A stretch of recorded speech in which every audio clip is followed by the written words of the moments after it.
Non, ça, on peut pas apprendre à composer. On peut apprendre à arranger, mais la chanson, c'est le texte et la mélodie. Si on n'a pas cette mélodie en tête, on ne peut jamais devenir compositeur. Moi, je détesterais être à la charge des autres. Est-ce que tu pourrais dire que Jean-Jacques, finalement, a fait partie de ces personnes qui ont changé ta vie? Je ne me suis jamais trouvé en véritable difficulté, si financièrement, mais j'ai trouvé toujours une solution. Je suis équilibré parce que j'ai une femme qui m'équilibre, qui m'apprend à bien vivre. Est-ce qu'il y a des choses que tu regrettes? J'ai regretté une chose une fois, les opportunités qu'on saisit, souvent on les provoque. Ah, exactement. Comment on les provoque, d'après toi? Le trac, c'est le peur de se tromper. On est humain. Oui. Moi, je sais que je vais me tromper et je l'accepte. Qu'est-ce que tu conseillerais pour un jeune comme ça qui débute, qui fait de la musique, qui sait pas trop, tu vois, où aller, comment faire Ça a toujours triché dans la musique depuis Molière, qui achetait des gens pour applaudir. Si tu devais donner un conseil à ton jeune toi, à l'âge de 15 ans, quel conseil tu lui donnerais? J'ai juste peur que si j'arrête, je vais m'effondre. Mais je suis beaucoup plus fier des autres que moi. Les gens qui m'entourent, quand ils font des choses bien, je suis fier d'eux.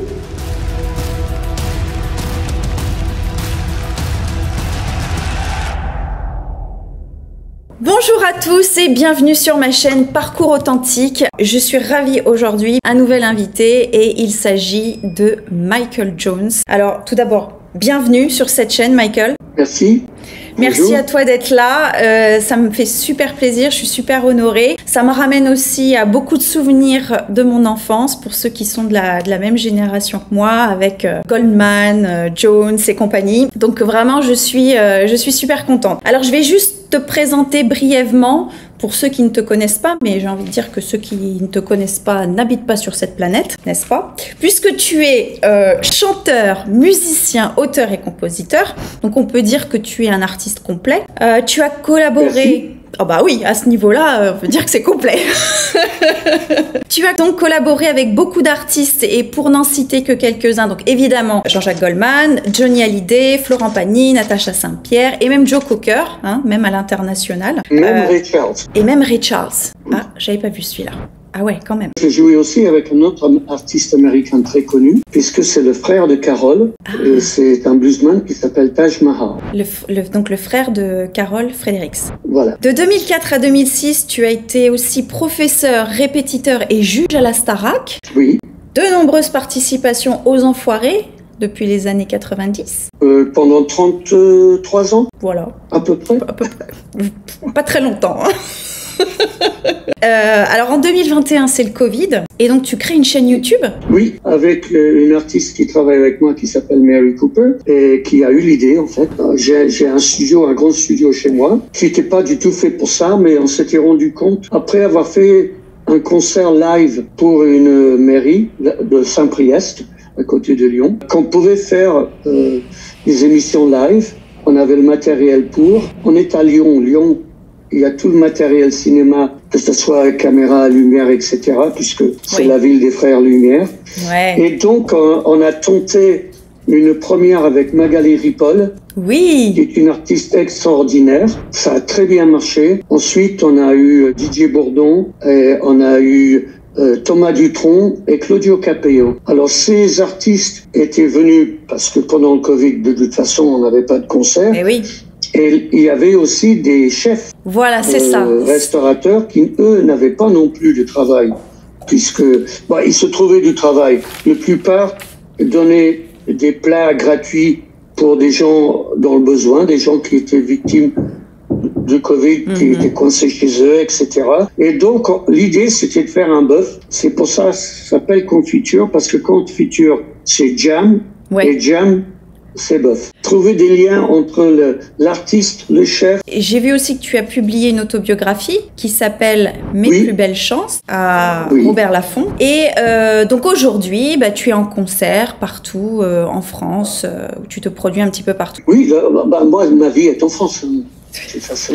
Ah, c'est intéressant ça. Pourquoi la France d'ailleurs, tiens? En fait, parce que mon père, on a commémoré ça il y a 15 jours. Mon père est venu en France, voyage gratuit, le 6 juin 1944. Il a débarqué en Normandie et il a rencontré ma mère, une Normande. Et ma mère habitait à Villebaudon. D'accord, donc tu as voulu rester en France parce que par rapport aux racines de ta maman ou Non, j'étais élevé au Pays de Galles. Ouais. J'ai fait toute mon éducation là-bas. J'étais venu en vacances du côté de Saint-Lô, justement, pour c'est fou, ça. Voir la famille française. Et je rencontrais des musiciens qui étaient de Saint-Hilaire-du-Harcouët. Et un peu de partout. Le trompettiste était de Agneau. Ils m'ont demandé de venir jouer avec eux. Et donc, je suis venu et je pensais rester 1 an. Et ça va bientôt faire plus de 50 ans. Waouh, super. La première question que j'ai envie de te poser, que je pose à tout le monde, qui est comment est-ce que tu vas là maintenant tout de suite? Beaucoup mieux. J'ai eu un accident de vieux il y a 15 jours, mais il y a 10 jours. Je glissais dans la salle de bain et je me suis fracassé le dos. Mais j'ai une bonne nouvelle, j'ai fait les radios hier et j'ai rien de cassé. Grand résistant. Bon, j'ai eu un gros bleu quand même. Ouais. Mais t'es quand même quelqu'un qui, malgré tout, pourrait s'arrêter, mais non, en fait, tu continues. Ah oui, là, par exemple, le soir même de l'accident, j'ai chanté. C'est fou ça, c'est quoi? C'est la passion? Après, on a fait plus fort que tout? Fête de la musique, parce que le 21 et le 22, on a fait des concerts Fête de la musique, et on a même... j'ai joué avec Mary Cooper hier soir à côté de Lyon. Demain, on va faire l'émission à Cannes. Et après, on monte à Rumilly, en Haute-Savoie, pour faire un concert. Et après, il y a une tournée de festival jusqu'à mi-août. Donc, tu t'arrêtes jamais? Si, pour dormir. Justement, on va revenir, puisque le but, c'est de raconter ton parcours qui est très riche. Donc on va juste revenir un petit peu au début. Comment tout a commencé pour toi? Qu'est-ce qui a été l'élément ou une personne qui a fait, ou je sais pas, tu as découvert un instrument de musique, la guitare il me semble? C'est ton premier instrument? Premier instrument, non. C'est-à-dire que je suis né au Pays de Galles. Et au Pays de Galles, le premier jouet qu'on a à l'école, c'est des instruments de musique. Bon, fait du bruit avec. Faut être clair. Mais la première chose qu'on apprend, c'est à chanter. D'accord. Et donc, moi, je chante depuis l'âge de 4 ans. Et ensuite, j'ai fait mes études de musique à l'école. Je fais même ma première tournée en tant que danseur-chanteur celte dans le groupe de l'école à l'âge de 7 ans. Ensuite, je faisais partie du choral du Pays de Galles parce que à l'époque, le choral était masculin. Et donc, les voix soprano et alto étaient des enfants. D'accord. Et donc, j'ai fait une tournée là-bas avec le London Symphony Orchestra. C'était très intéressant, qui m'accompagne partout. Mais finalement, ton premier instrument, c'est ta voix. J'ai essayé un peu le piano et le batterie aussi. Mais après, je me suis rendu compte que la guitare, ça marchait beaucoup mieux avec les filles. Et l'accent aussi, non? Ça marche bien avec les filles. Ah ben, à l'époque, j'étais au Pays de Galles, donc ouais, donc il n'y avait pas d'accent. Tout le monde. C'est après que ça a été avantageux. Peut-être. Alors donc tu crées ce groupe de musique avec tes potes au départ. Voilà. Et vous allez dans les pubs pour vous produire. Bah, au début, c'était que les caroles à Noël. Ouais.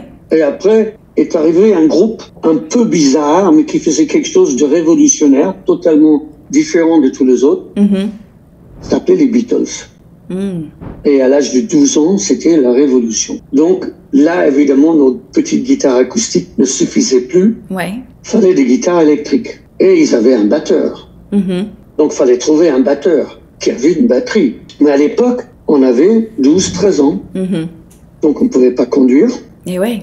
Heureusement qu'à l'époque, les amplis, c'était grosse comme une valise. On pouvait prendre la guitare et un ampli et aller jouer quelque part. Mais le batteur, le pauvre, il fallait qu'il soit conduit par ses parents parce que ça prenait de la place. Donc c'était difficile au début jusqu'à ce qu'on ait nos permis. D'accord. Comment tu es arrivé, donc de là, on va juste accélérer, comment tu es arrivé en France en fait, à faire de la musique en France?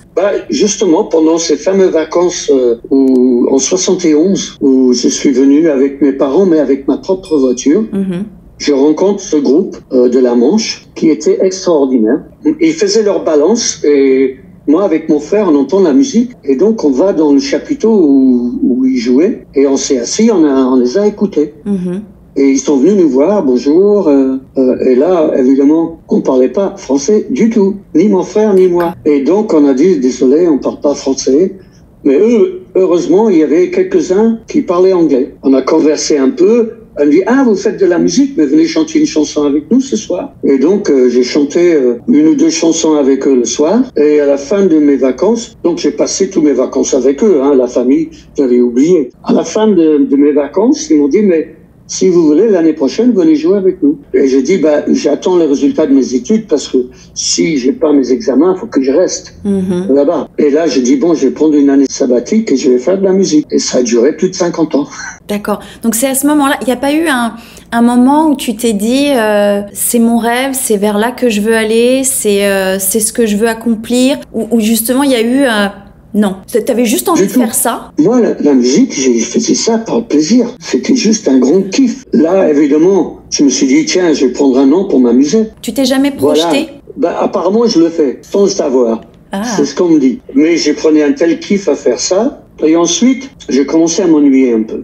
C'est-à-dire que les musiciens avec qui je travaillais étaient extraordinaires. J'ai beaucoup appris avec eux, mais on faisait que des chansons des autres. On a fait deux à nous. Et je vois une annonce dans un journal anglais qui s'appelle Melody Maker. Groupe français chantant en anglais cherche guitariste chanteur. D'accord. Et je dis, tiens, je vais répondre. Et le groupe s'appelait Taifong. Et le chanteur de ce groupe s'appelait Jean-Jacques Goldman. There you go. Mais il voulait pas faire la tournée. Donc il cherchait quelqu'un pour le remplacer pendant la tournée. D'ailleurs, il a bien fait de ne pas faire cette tournée. Ah bon? Pourquoi?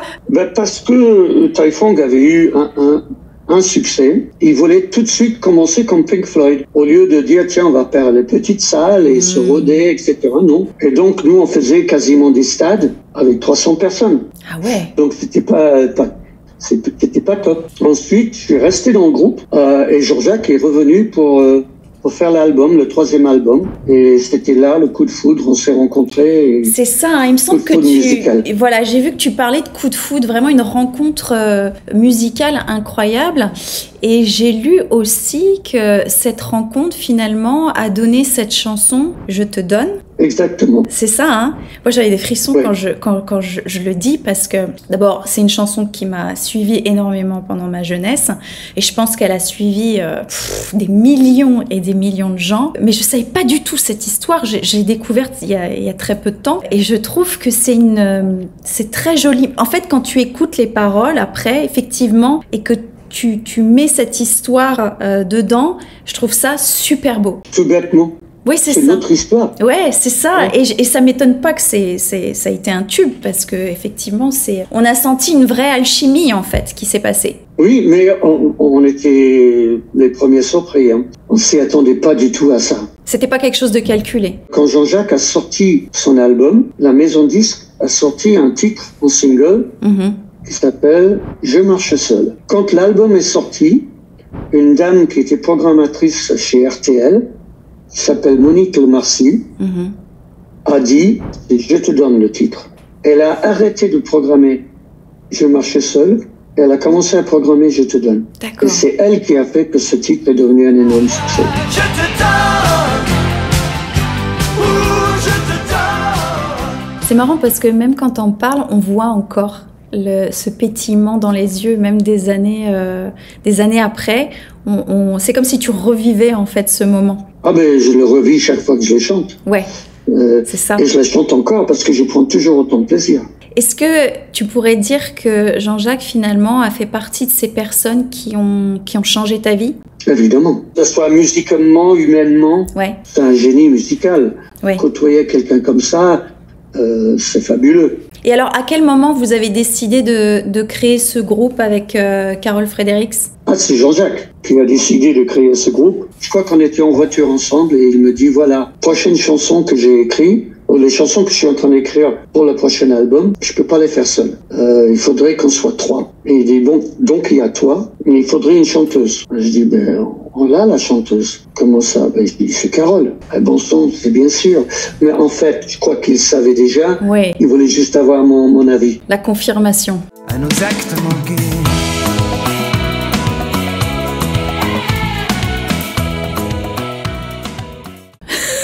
Voilà. Et ça a été... Parce qu'il s'est passé un truc quand on chantait tous les 3. Ça se soudait tout de suite, les voix. Oui, moi, je pouvais passer vrai. au-dessous, en dessous. Carole avait passé... En fait, on avait tous un point commun, c'était le gospel. On a appris à chanter le gospel en chœur. Moi, j'ai appris ça au Pays de Galles. Jean-Jacques avait un groupe qui s'appelait Red Mountain Gospelers. Et donc, il allait jouer des chansons gospel dans une église catholique à Montrouge. On avait donc cette éducation qui nous a permis de tout de suite chanter tous les 3 et que ça sonnait super bien tout de suite. On pouvait faire des concerts juste 3 voix et 2 guitares. Quand vous étiez tous les 3 sur scène et que vous faisiez ces concerts, qu'est-ce que toi, est-ce que au niveau émotionnel, est-ce que c'est vraiment, ça a été les plus fortes émotions que tu aies vécues sur scène avec vous 3? Il y en a eu tellement. Ouais. Je peux pas dire que c'était les plus forts. Là, par exemple, pour retrouver cet esprit, j'ai remonté un trio acoustique avec Mary Cooper et Christophe Bosch. Ouais. Parce que je retrouve les mêmes sonorités vocaux que j'avais avec Jean-Jacques et Carole. L'année prochaine, je vais quand même faire une autre tournée avec un groupe où je pense que vocalement, ça va sonner très très bien parce que c'est un groupe anglais qui s'appelle The Feeling. Je prends le batteur, le clavier et le guitariste. Je garde Christophe à la basse et donc on sera 5 sur scène. Et on va faire une tournée partout en France en 2025 qui s'appelle Je passe mon tour et ça sera la dernière. La dernière tournée. Dernière tournée. Après, je ferai que des concerts acoustiques en trio. Ah, ça me donne des frissons, j'ai envie de venir vous voir, tiens. Je pense que je viendrai. On ira jouer à Saint-Lô. On ira jouer à Saint-Lô. Tu sais que je chante aussi, j'ai été chanteuse. Ah, mais il faut venir chanter avec nous, là. C'est mon premier métier. Alors, bon, on a parlé de Jean-Jacques, mais tu as collaboré avec de nombreux artistes. Quel a été l'artiste autre que Jean-Jacques, puisqu'on a compris qu'il y avait quand même une connexion assez forte. Quel a été l'artiste avec qui tu as ressenti le plus de choses, en tant qu'homme, hein, qui t'a appris, qui t'a apporté quelque chose en plus? Oh, il y en a beaucoup, donc, comme Francis Cabrel, comme Maxime Le Forestier, ouais. Avec Jean-Jacques, qui m'ont fait comprendre l'importance de l'écriture. Ensuite, s'il y a un artiste qui m'a vraiment bouleversé, c'est Ray Charles. Avec Jean-Jacques, on a écrit une chanson pour lui. Il est venu l'enregistrer à Paris. Nous, on lui avait envoyé une maquette. Il est arrivé, il s'est mis au piano et il a chanté la chanson. C'était plus notre chanson. C'était la sienne. Mais il s'en était accaparé et c'est devenu une chanson de Ray Charles. C'était plus du tout celui qu'on avait fait.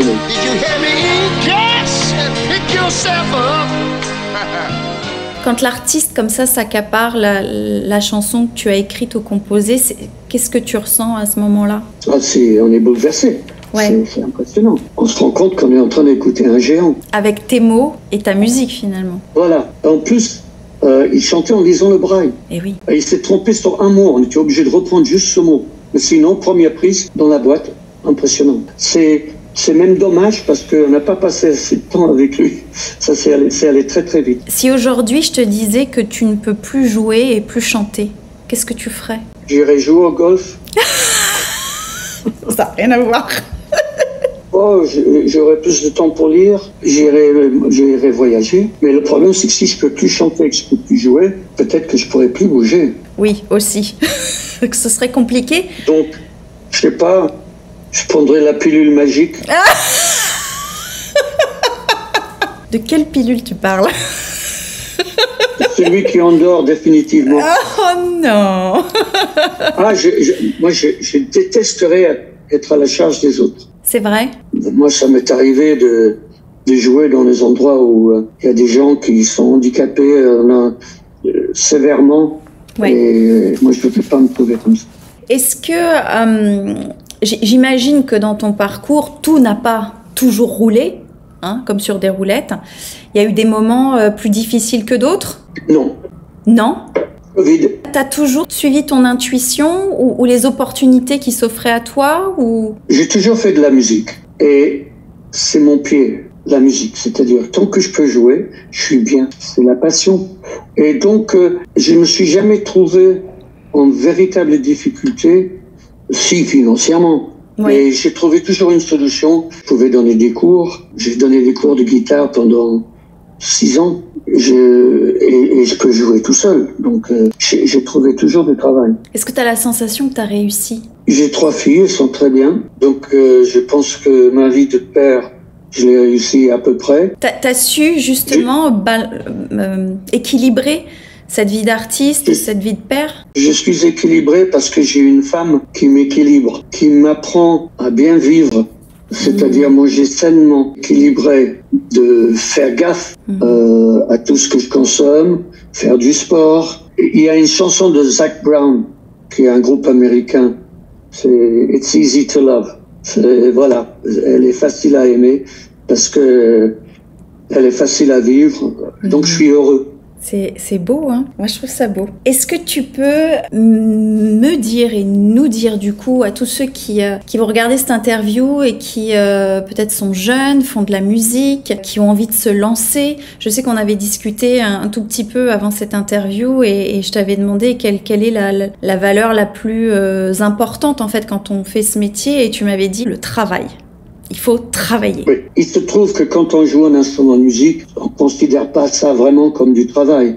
Mais il faut, en fait, il faut avoir un recul musical, c'est-à-dire qu'il faut écouter ce qu'ont fait les autres. Et il faut essayer de savoir comment ils les ont fait. Aux États-Unis, il y a des villes de musique phénoménales. Nashville, Memphis, la Nouvelle-Orléans, même Birmingham. Et beaucoup plus par là que sur le côte ouest ou à Chicago. Bon, ça joue à Chicago, ça joue à Los Angeles. Après, il faut avoir les moyens pour y aller. C'est ça. Qu'est-ce que tu conseillerais pour un jeune comme ça qui débute, qui fait de la musique, qui sait pas trop, tu vois, où aller, comment faire Va passer quelques jours à Nashville et regarde comment ça se passe. Quand on est downtown Nashville, il y a une rue qui fait toute la largeur de la ville. Faut pas aller dans les grands concerts, faut aller dans les bars. Là, c'est des gens qui arrivent à vivre de la musique simplement en jouant dans les bars. Mais par contre, ça joue bien. Ça joue vraiment bien. Et ça chante vraiment bien. Et après, au niveau des démarches, je sais pas, est-ce que tu penses qu'aujourd'hui, il y a tellement de télécrochets, tu penses aussi que c'est un bon tremplin? Aujourd'hui, le télécrochet, il y a très peu d'élus. Donc, non. Moi, par exemple, il y a 2 sœurs américaines, puisque les gens qui vont me regarder sont sûrement aux États-Unis. Non, pas forcément, aussi en France. Partout dans le monde. Partout. Alors, elles ont monté un groupe qui s'appelle Larkin Poe. C'est 2 sœurs, 2 guitares, dont une lap steel, et l'autre, elle joue mandoline, guitare acoustique, guitare électrique. Et c'est fabuleux. Et elles ont réussi par les réseaux. Elles ont commencé à publier des vidéos et cette année, elles ont eu un Grammy. And the Grammy goes to Blood Harmony, Larkin Poe. We are so honored to be thoroughly embraced by the blues community, and we want to send out so much congratulations to the other ladies in contemporary blues that helped make it a female majority for guitar music. Let's go! Donc pour toi, les réseaux, tout ce qui est aussi... C'est primordial aujourd'hui. Ouais, c'est primordial. Et toutes les plateformes où il y a de la musique, Spotify, tout ça, c'est aussi Apple Music et ainsi de suite. C'est un moyen aussi de se faire connaître. Alors, il faut dire la vérité aux gens. Allez, on est là pour ça. On peut acheter des clics. Tu conseilles d'acheter des clics? Ça a toujours triché dans la musique depuis Molière. Qui achetait des gens pour applaudir. Et donc, on peut aujourd'hui, il y a des farms, des click farms, ça s'appelle. Donc, c'est en Asie en général. C'est des gens qui ont des centaines et des centaines de portables qui écoutent de la musique toute la journée. Et donc, c'est de la triche, mais ça permet de se faire connaître. Moi, je ne l'ai jamais fait. Ah, d'accord. Parce que moi, je suis de la vieille école. Moi, on vendait des disques. Mais oui. Aujourd'hui, Par contre, c'est pas si cher que ça. Et c'est peut-être un moyen de se faire connaître au début. Après, il faut pas le faire tout le temps. Ouais, bien sûr, ouais. Mais c'est surtout les rappeurs qui ont commencé avec ça. D'accord. Donc, on a aujourd'hui des artistes soi-disant internationaux qui ont des millions et des millions de vues ou de clics. Et en fait, c'est pas forcément. Un clic sur 10, c'est acheté. D'accord. En général, aujourd'hui. Est-ce qu'il y a un moment donné sur ton parcours d'artiste où tu as voulu abandonner cette vie? Un moment difficile où où tu t'es dit, bon, j'arrête, là, j'en peux plus? Moi, non. Mais j'en connais. C'est-à-dire que la musique, c'est un milieu difficile. Ouais. C'est pas tout beau, tout joli. Ouais. Moralement, des fois, c'est difficile parce que quand on sait qu'on a travaillé, on a fait des trucs bien et que les promesses qu'on te fait ne sont jamais tenues, c'est difficile. Et ça arrive souvent. Tu penses qu'il faut un peu de chance? Il faut beaucoup de chance. Beaucoup de chance. Tu penses que tu en as eu beaucoup? Ah bah oui. C'est pour ça que le livre s'appelle « Mes plus belles chances ». Moi, je vais aller le lire. Alors, Pierre, du coup, je vous conseille de le lire aussi. Alors, la chance, est-ce que tu crois pas qu'à un moment donné, c'est aussi saisir les opportunités qui viennent à toi? C'est surtout les saisir. Mais les opportunités qu'on saisit, souvent, on les provoque. Ah, exactement. Comment on les provoque, d'après toi? Par exemple, moi, mon exemple, c'est déjà, j'ai décidé de venir en France, passer du temps avec des musiciens français, sans parler la langue, sans savoir ce que j'allais faire. Si, normalement, je pensais retourner au Pays de Galles, travailler. Ensuite, j'ai pris la décision de répondre aux annonces de Taifong. Il y a une prise de risque, quand même. Ah oui. Quand Jean-Jacques m'a appelé pour partir sur la route avec lui, j'ai travaillé avec un orchestre de Saint-Lô qui s'appelait Budissé et qui travaillait très bien. On avait beaucoup de travail. On était un peu des stars du coin. Quand Jean-Jacques m'a appelé, j'ai réfléchi au moins une seconde avant de dire oui, tout en acceptant de gagner moins. Mais pour moi, ça valait la chandelle. Voilà, pour moi, c'est une évidence. Il y a quand même une prise de risque à un moment donné. Tu vois, quand tu dis que tu pars, tu as décidé de partir en France sans parler la langue. Bon, moi, je sais aussi de quoi tu parles parce que je suis venue ici sans parler la langue. Donc, je sais à quel point voilà, c'est difficile et qu'à un moment donné, quand tu dis il faut peut-être forcer un peu le destin en prenant des prises de risque. Et puis effectivement, quand il y a ces opportunités qui arrivent, bon, tu as réfléchi une seconde, mais une seconde, on va dire que c'est pas grand-chose. Mais il y a quand même eu ce côté... Quand Jean-Jacques t'a proposé ça, est-ce que ça a vibré en toi? Est-ce que tu as senti que... J'ai même pas réfléchi, c'était oui. Si on a peur du prise de risque, faut trouver un petit boulot sympa, genre fonctionnaire par exemple, où il n'y a aucun risque. On va faire son petit boulot peinard jusqu'à la retraite, ou on prendra un petit retraite peinard. Et si on n'a pas d'autre activité que ça, on va mourir très vite. Est-ce qu'il y a des choses que tu regrettes? J'ai regretté une chose une fois. J'avais regretté d'avoir vendu un ampli. Je l'ai dit dans la presse, et le gars qui me l'a racheté m'a rappelé, et donc je l'ai récupéré. C'est pas vrai. Donc ça, c'était génial. Des regrets, non, parce que il y a des choses qu'on m'a proposées que je n'ai pas fait, par exemple, qui ont été des énormes succès. Oui. Parce que je le sentais pas. J'avais peur de trahir l'artiste. C'est important ce que tu dis là. J'avais peur de trahir l'artiste. C'est-à-dire que on travaille en équipe, et c'était avec Eric Penzi, et il a fait un album pour un artiste. Et il m'a demandé de faire les versions anglaises. Et je lui ai répondu, j'ai dit, écoute Eric, je suis désolé, je ne sens pas. Me sens pas capable de faire honneur à l'artiste qui va faire cet album. Et voilà, donc c'est quelqu'un d'autre qui l'a fait, c'était un succès mondial. J'ai l'impression que tu es quelqu'un qui aime travailler en équipe. J'ai toujours travaillé en groupe. Ouais. Et ça continue, maintenant plus pour moi, pour les autres. Donc tu as envie de transmettre ça? J'ai envie de partager. Ouais. C'est même pas transmettre. Ça, je fais dans les masterclass, mais c'est tout. Tu fais des masterclass? Oui, bien sûr. Alors vas-y, des masterclass sur quoi? Sur apprendre à chanter? Sur la chanson, sur la guitare. Apprendre à composer aussi? Non, ça, on peut pas apprendre à composer. Soit on le sait, on peut apprendre à arranger, à faire des arrangements. Ouais. Comment construire la musique autour d'une chanson. Ouais. Mais la chanson, c'est le texte et la mélodie. Si on n'a pas cette mélodie en tête, on ne peut jamais devenir compositeur. C'est intéressant ce que tu dis. Donc en fait, c'est cette sensibilité d'artiste, parce qu'effectivement, il y a certains chanteurs qui ne composent pas et qui n'écrivent pas parce qu'ils n'y arrivent pas, ou je sais pas, ça fait pas partie de... Voilà, donc ils sont interprètes uniquement. Comme Céline Dion, par exemple. Comme Céline Dion. Comme Céline, comme Johnny était. Comme Johnny, exact. Voilà, mais il y en a beaucoup. Mais c'est de grands Et surtout depuis les télécrochets. Oui. Il se trouve que le dernier gagnant de la Starac, lui, il est auteur-compositeur. Oui. Et il est très bien. Et il est de Normandie. C'est pas vrai. Eh ben voilà, on va fonder un groupe. Pierre Garnier. Les Normands. Pierre Garnier, qui a gagné la Starac, il est de Villedieu-les-Poêles. Ça, je savais pas, tu vois. C'est vrai que j'ai pas trop suivi la Starac d'ici, mais je sais que c'est un garçon qui a gagné, mais je savais pas. Ah bah écoute, tu vois, voilà. Il est très doué. Les Normands sont forts hein, quand même. Si tu devais donner un conseil à ton jeune toi, si là maintenant, avec qui tu es là, tu te retrouvais en face de toi à l'âge de 15 ans, quel conseil tu lui donnerais? Fais comme moi. C'est-à-dire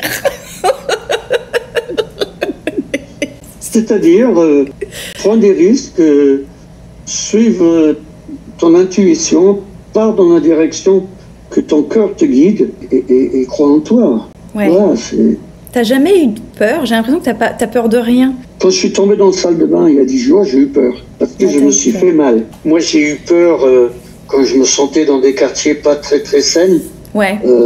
Voilà, par exemple, une fois à Memphis, en rentrant à l'hôtel, j'ai serré les fesses. J'ai traversé un quartier un peu chaud. Et là-bas, ils sont armés. Oui, mais sur scène, t'as jamais eu peur? Ah non, jamais. J'ai jamais eu le moindre angoisse avant de monter sur scène. La première télé, j'ai eu peur. Sur scène, non, j'ai commencé à l'âge de 7 ans. Donc, on joue. C'est un jouet pour nous. Oui, voilà, c'est un jeu. Ouais, c'est un jeu. Voilà, pour moi, la scène, c'était mon bac à sable, quoi. Et j'ai l'impression que t'as vécu ta vie toute comme ça, en fait, comme un jeu. Toutes ces rencontres d'artistes. Il n'y a pas un artiste qui t'a, tu vois, un peu impressionné, ou tu te sentais un petit peu déstabilisé? Non. Mais par contre, il y a des artistes. En général, quand un artiste m'impressionne, j'essaie de regarder ce qu'il fait pour piquer les meilleurs plans. Comme Ray Charles? Ray Charles, c'était autre chose. Mais par exemple, l'attitude d'un artiste vis-à-vis du public, et c'est surtout ma femme qui me le dit. T'as vu ce qu'il a fait là? Et donc, je le fais et je l'applique. Par exemple, monter sur scène et attendre que les gens applaudissent. Ça, c'est Michael Jackson qui l'a fait. Il est arrivé sur scène et il disait rien. Ouais. Bougez pas. Juste là, avec son aura, en fait.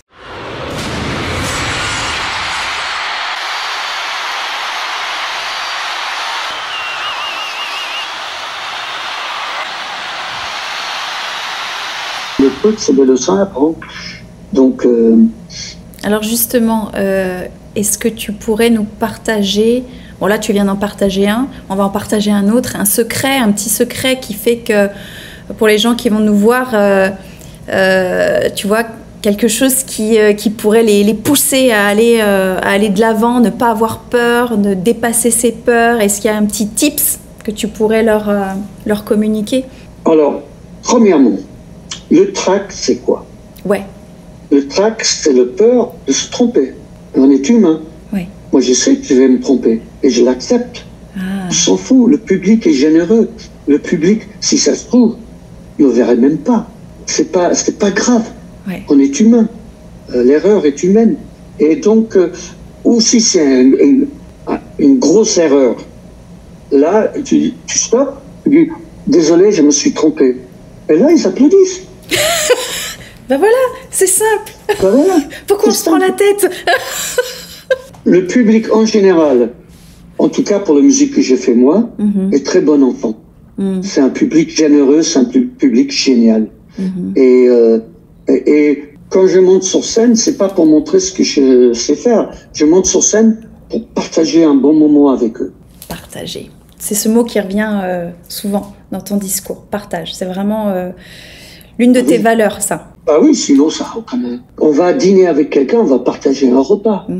Tu sais, il y a des gens qui aiment bien aller partager, mais d'abord c'est en fonction d'eux et de leurs idées, de ce qu'ils ont envie de dire. Et tu vois, Voilà, et c'est vrai qu'en tant Elle veut être au qu'artiste... centre du monde. Ouais, ouais. Ça sert à rien. Parce que ça ressort à un moment donné, ça. Parce qu'on dit que les Ça, c'est un artistes sont truc où très j'essaie de égocentriques. faire gaffe à ça. J'essaie de faire très gaffe à ça, Ouais. de ne pas prendre pour le centre du monde. Parce que des fois, on peut dévier, hein, on ne fait pas attention. On s'habitue à ce que les gens nous reconnaissent et qu'ils disent oui, pas de problème. Et c'est vachement bien quand quelqu'un ne nous reconnaît pas et qu'on est obligé d'être normal. Comment t'as géré du coup la célébrité? Pas d'oublier où on vient, c'est tout. Les valeurs. Vivre normalement, essayer de vivre comme monsieur tout le monde. On a juste eu beaucoup de chance d'avoir une vie géniale. Voilà. Mais moi, je connais des gens qui ont eu des vies exceptionnelles sans être connus. Oui. Et ils le vivent très bien et ils vivent encore très bien. Oui. Donc, j'ai des amis qui sont comme ça. Oui, il y a mes beaux-parents, par exemple, qui ont une vie géniale et ils font de la musique sans être très connus, mais ça leur plaît et c'est génial. Et voilà, tu vois, on parle de parcours authentique. Je pense que là, voilà, tu es une personne vraiment dans toute son authenticité. Hein. Et même là, tu vois, quand tu réponds aux questions, ça paraît tellement normal pour toi, qui est ce grand artiste qui a fait des choses tellement incroyables, mais voilà, accroché à ses valeurs qui sont plus importantes finalement que cette célébrité. Du coup, c'est peut-être ça qui fait la longévité aussi dans la vie d'artiste, l'authenticité. Moi, j'ai juste peur que si j'arrête, je vais m'effondre. Ah. Je vais m'effondrer. Ouais. Donc, c'est un moteur. Ouais, c'est un moteur. La musique. Oui. Mais c'est comme la cuisine. Oui. C'est pas par hasard que j'ai fait venir des chefs pour faire confiture. C'est parce que j'aime ça. Oui. Par exemple, le croque-madame de Marc Vera, je sais le faire et je le fais. Voilà. Et dès que j'aime un plat, j'essaie de savoir ce qu'il y a dedans et j'essaie de le refaire. Manger comme ça, la gastronomie, c'est quoi? C'est une émotion qui te rappelle la scène et vice versa. Quand tu es sur scène, c'est la même émotion? Oui, oui. Oui. J'ai un bon plat, c'est exceptionnel. Mais la musique aussi, c'est des choses qui peuvent être jouissives. Donc addictif? Heureusement, il n'y a pas que ça, mais si on aime quelque chose, il faut le faire. Il faut y aller à fond. Oui, il faut y aller à fond. Sauf faire du mal aux autres. Toujours dans la bienveillance. Parce qu'il y en a qui aiment faire du mal aux autres. Oui, pour réussir, oui. Ça, c'est pas bien. Est-ce que tu es fier de ton parcours? Non. Non? Non, je suis content. Mais je suis pas fier. Je vois pas ce qu'il y a. J'ai rien fait qui mérite la fierté. Non. J'ai juste eu beaucoup de chance de vivre cette vie, avoir fait ce parcours malgré moi, en fait. Même si je suis forcément pour quelque chose, mais bien sûr. Je trouve pas qu'il y a de quoi d'être fier. Moi, je suis fier de mon petit-fils quand il gagne une compétition de ski, par exemple. Mais je suis beaucoup plus fier des autres que moi. Les gens qui m'entourent, quand ils font des choses bien, je suis fier d'eux. C'est beau. Écoute, j'en ai, tu vois, je suis un peu émotionnelle parce que tu es un très bel artiste et un très bel homme. Voilà, j'ai eu beaucoup de plaisir à partager. Très belle, ça commence à se froisser un peu maintenant. Non, tu es très beau à l'intérieur, surtout. Ah oui, ça. Oui, en plus, j'ai vu qu'il n'y a rien de cassé. En plus. Très beau à l'intérieur, très belle personne. Donc, mais ça, je n'en doutais pas. Écoute, ma dernière question, mais je m'attends un peu à la réponse. Comment te sens-tu, là, maintenant, tout de suite? Très bien. Très bien. On a passé un bon moment? Oui, très bon. Très bon moment. En tout cas, merci Michael d'avoir partagé ce moment avec moi. Merci pour toutes ces belles attentions ces beaux partages que tu as eu envie de partager avec les autres. On sent ça qui est très ancré chez toi. Donc c'est aussi pour ça que je fais cette chaîne et ces interviews. C'est pour montrer la beauté de l'artiste, mais de l'intérieur de l'artiste. C'est tout aussi important. Et quand on a des artistes... Est-ce qu'ils veulent en savoir plus? Ils ont qu'à lire Mes plus belles chances. Voilà, exactement. Moi, ça prendra 2 jours maximum. Moi, j'ai tout lu dans un après-midi, mais juste pour vérifier qu'il n'y avait pas trop de fautes. J'en ai raté quelques-unes. Mais c'est ce qui fait ton charme. En tout cas, merci beaucoup d'avoir partagé ce moment avec moi. Moi, j'ai été ravie. Merci à vous de nous avoir suivis. Je vous dis à très vite pour une nouvelle interview qui arrivera d'ici peu. En attendant, je vous souhaite à tous une belle journée, une belle soirée, où que vous soyez. Prenez soin de vous et à très bientôt. Bye.